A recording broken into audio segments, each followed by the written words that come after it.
I was living in Honolulu. I had graduated college in marketing. I was working in Honolulu in an advertising agency, and I would go to work and every day, and I was doing this for about a year, and I woke up one morning and I had this thought that I go to work, I get a paycheck, I pay my bills, I go to work, I get my paycheck, and I pay my bills, and I had this aha moment of there's got to be more to life than this.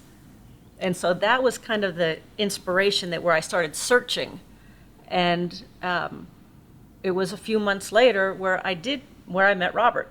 And our very first date, he asked me, what do I want to do with my life? And I said, I want my own business. Because I also had been fired twice from my first job out of college. I wasn't a very good employee. I was not very good at that. So I said, I want my own business. And he said, well, I've started several, I can help you with that. And about 2 months later, I was off and running with my first business. But the other question that he asked me, he said, what's your life's purpose? And that was really what I was searching for at that time, because I knew there was more to life than just earning a living. And so that I had been searching for this, actually started when I was 18 years old, kind of looking for what's the meaning of life. And so I found a partner who was on the same search as I was. And so really one of my great inspirations, and I don't want this to go to your head, but was really Robert, because he was going down a very similar path and we were able to do this together. So that was huge. Another source of inspiration was actually kind of a negative inspiration. When I was in my early 20s, my father was 50 years old and he got fired.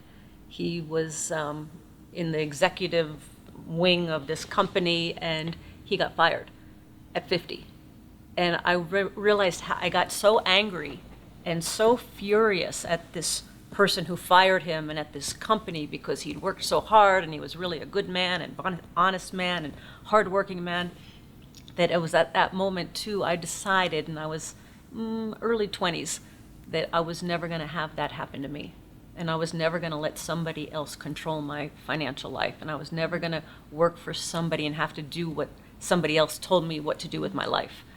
So that was a very big turning point in my life. I was about 22 at the time.